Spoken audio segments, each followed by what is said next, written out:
What's up, YouTube? Welcome to my first YouTube Q&A. Question number 1. How much cardio do you do? How much cardio should I do on my cut? Or just how much cardio do I do in general? Currently, I'm on my mini cut. This is about 4th week on Tuesday.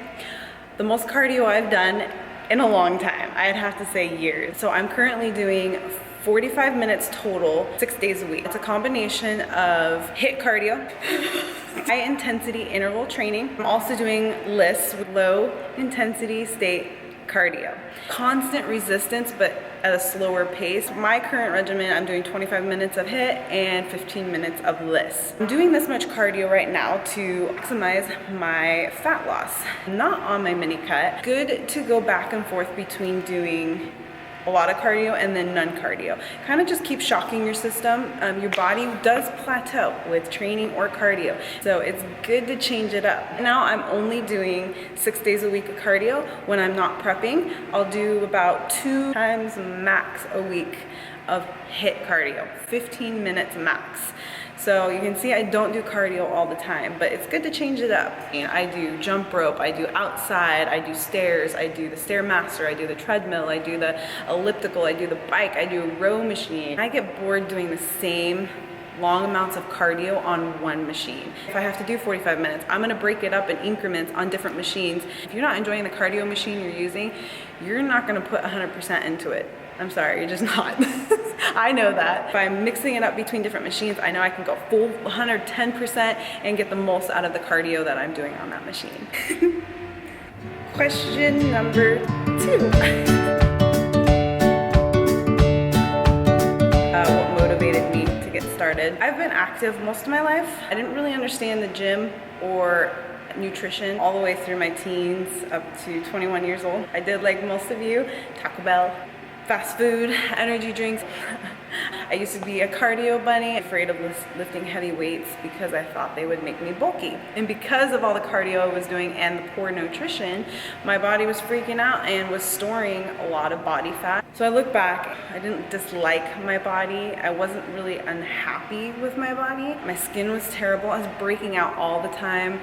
I was sluggish when I'd go to work. I couldn't focus. I'd be so tired. I ended up losing my dad from a heart condition that was unexpected. Me and my boyfriend of 5 years broke up. So it was a lot of stuff at once, and it put me into depression. I wasn't eating, I would starve myself, I wasn't sleeping.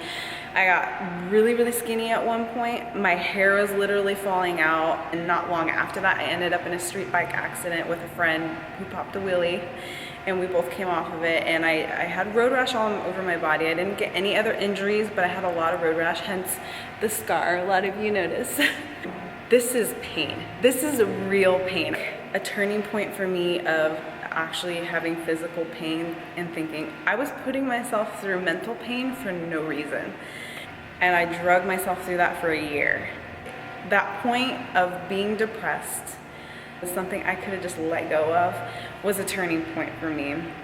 I wanted to understand my body better. I wanted to treat myself better. I wanted to move on from everything I was holding on to. That was the beginning point of me getting healthy with my nutrition. I started going back to the gym again, but burying myself and researching. If there wasn't one thing I didn't understand, I was researching even more, and I was sticking more to books versus reading a lot of literature on the internet. There's a lot of good stuff out there, but there's a lot of stuff that is not good. So I stuck with the books, actual paper books, and I've really found my passion in working out, eating well, and then the results that came from it. Feeling good about myself, feeling more energized, my skin feels better, my hair is better, I look good, I feel good, mentally feel good. Experiencing that now, probably the biggest motivation for myself. And me and my boyfriend have been together for about 8 years in September this year. Big into fitness and nutrition too, so it kind of went hand in hand when we met. He had so many of these certifications, and how passionate he was about what he was doing inspired me. When we started dating, we had a lot in common. I got to use a lot of his books to learn everything myself. We both have been through dark times, and we want to be able to help people through that. And I think fitness This lifestyle is probably the best cure to anything.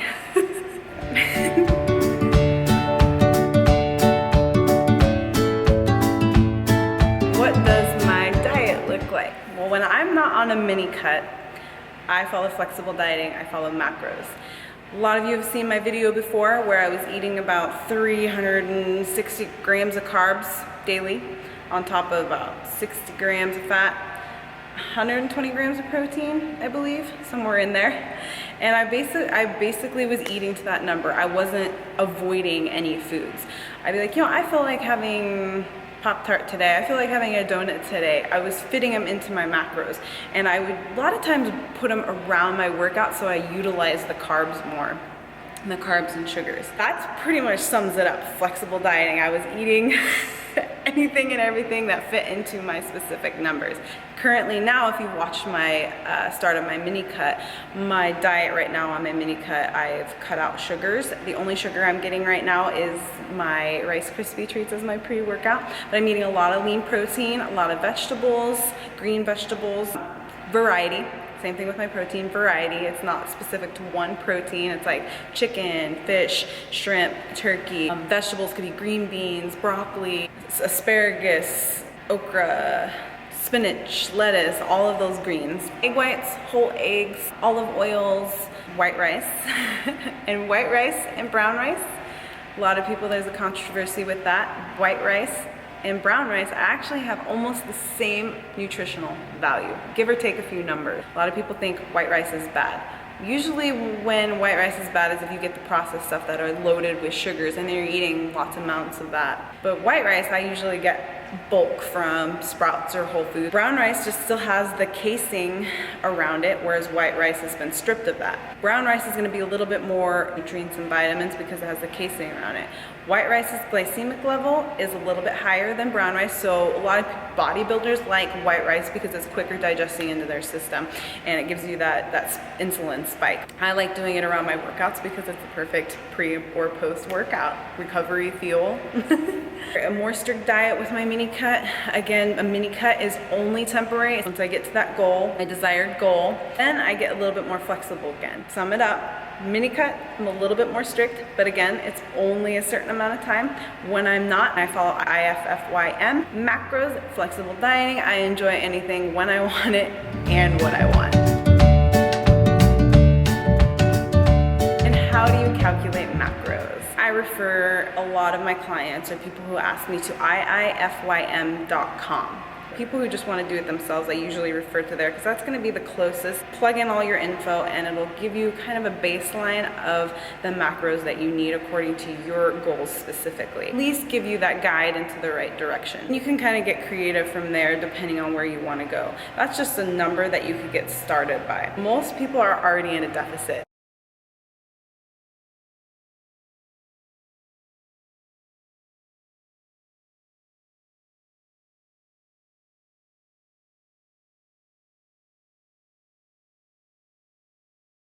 Which means you're not eating enough or the amount that you need. You want to figure out your maintenance macros first, and if you're not eating anywhere near that, you need to either eat at that or you need to work up to that and stick at that for 2 to 3 weeks. You need to come out of a deficit into eating more food before you can go back into a deficit again.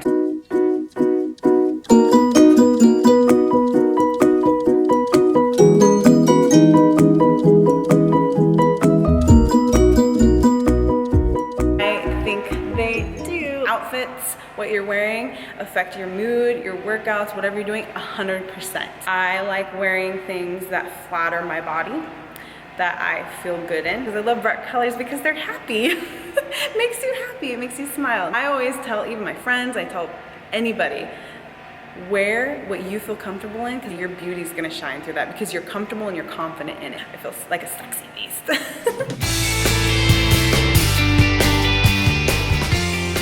To be honest, I never thought I'd be here. I never thought I'd be self-employed. I never thought I'd be a model. I never thought I'd be inspiring thousands and thousands of people. I was homeschooled. I did not know how to converse with people. People scared me. I'd see somebody walking towards me, I would literally go out of my way to walk a different direction so I didn't have to make eye contact with them. I was the most shy, reserved person.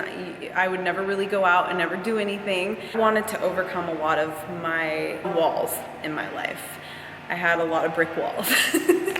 I didn't want to be behind these walls anymore, so I made it a point for myself to, I'm gonna get over these humps. Mentally made the decision to start putting myself out there more. Even if I didn't like it, it made me uncomfortable, I made myself do it. With time, being consistent with that, just like anything, I eventually started overcoming a lot of my fears. I competed because I wanted to get over stage fright. That actually helped a lot.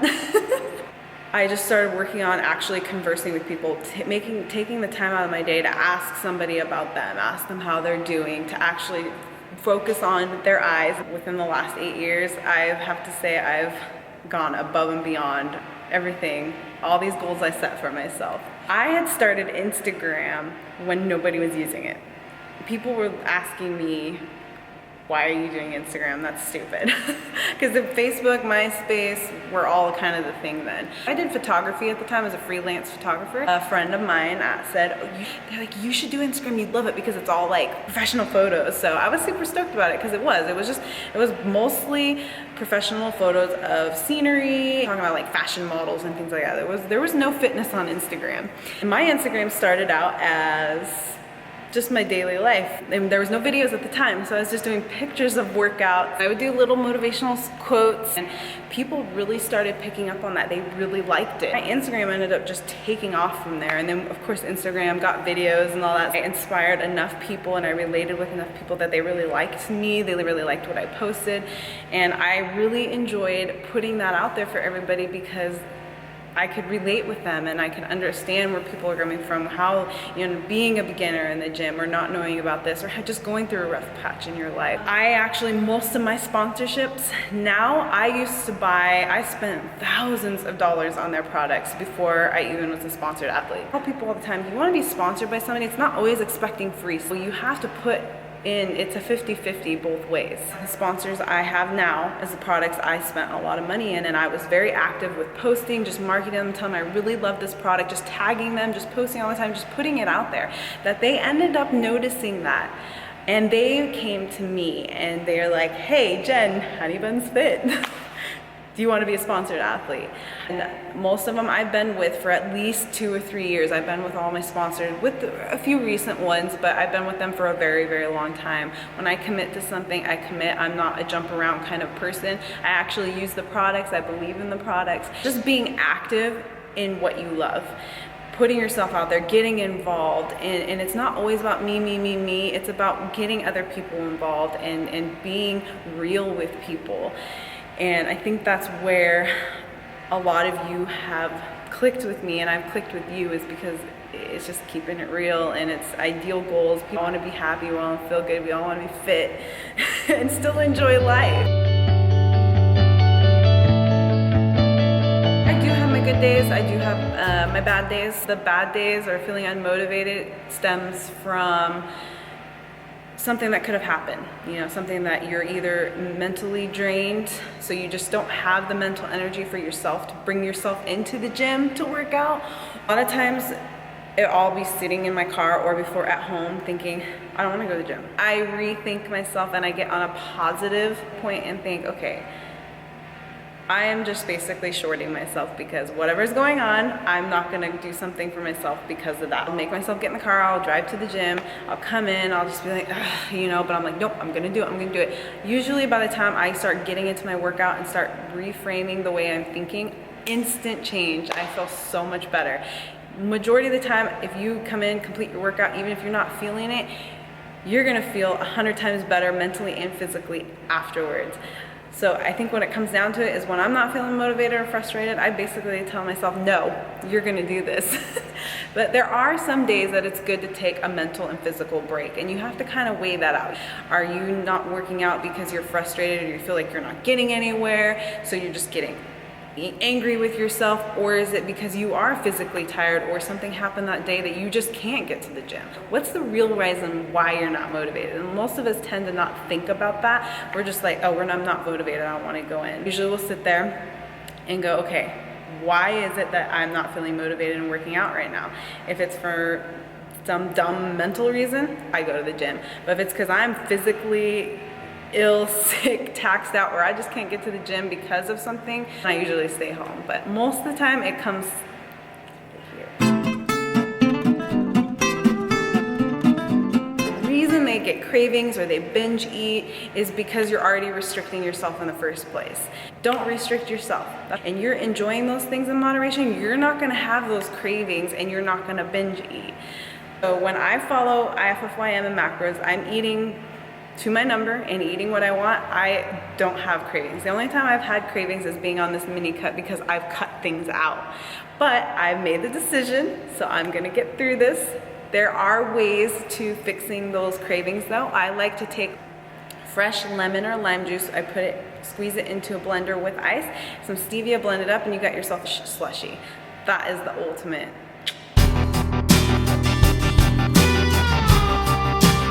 Handle, midsection, lower back. And if you followed me for a while, this was always my struggle area. Those are look at my transformation photos. I didn't have a lot of muscle on my upper body or my legs, but I carried everything in my midsection. And that came from my diet and doing way too much cardio. Genetically, we're all set up a certain way to where some people are gonna hold more fat in certain areas. Everyone's gonna be different. Some people will be able to trim down their midsection, no problem. Other people have to actually work harder for it. Yo-yo dieting, eventually, when you're doing yo-yo dieting going back and forth, you're gonna mess up your metabolism. When you try to lose weight, it's gonna be really hard to get it off. Me trimming down my midsection has come from diet, 100% diet. Eating lots of carbs. And then also having a good mixture of cardio and resistance training. I want a little bit more definition, a little bit more muscle here, so I've been doing way more heavy weights, ab exercises versus body weight. Body weight's gonna keep that more slim, slightly defined look, whereas you're gonna get a little bit more cuts and a little bit more abs with the heavy weights. Some of us genetically aren't gonna have the same makeup, muscle, fat, tissue in our glutes as other people. Some people are blessed and they have more of that and some don't. A lot of women have fat in our butt. That's just how it is. I know I have a lot of fat in my butt. I have muscle too, but majority of it is fat, and that's genetically, that's how we are. It's gonna come down to your diet and your training. It's best to do glute isolated training, especially if you wanna focus only on your glutes. Now, if you're doing squats, that's kind of an overall leg exercise move. You're gonna build your legs too. But if you're doing a lot more glute isolated exercises, which could be kickbacks, lunges, anything that's glute isolated, you could 2 to 3 times a week and heavy. I'm talking about your max. Like you're only doing like 3 or 4 or 5 reps of something, but you're doing it and staying consistent on top of the proper diet to help you grow muscle. Being on a deficit, being on a restricted diet, and trying to gain muscle, it's not gonna happen. And when I'm talking about your diet, I'm telling you, you're taking in way more than is going out to help you build muscle.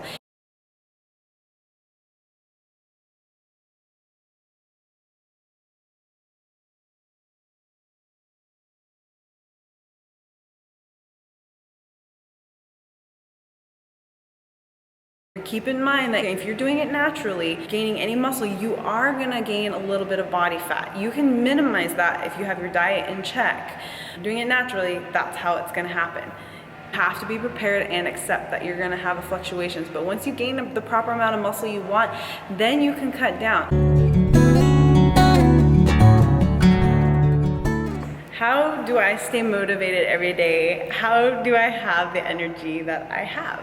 If you love something that you're doing, you're truly passionate about it, it's not work to you. And you're gonna love doing it every day. This lifestyle, it becomes part of your passion, but it's never ending. It's always there. And the beauty about it is there's always room to just keep progressing, to challenging yourself. You're doing something just to do it, just because this person's doing it, and you're not really doing it because you want to, and because you're not gonna stick with it. So you have to find your balance, you have to find your passion, you have to find something that you love to do, that you wake up every day and you're excited because you wanna learn more, you want to keep progressing forward. I absolutely love what I do, that I wake up in the morning, I'm excited. I don't know what else there is. Can't get better than what it is right now.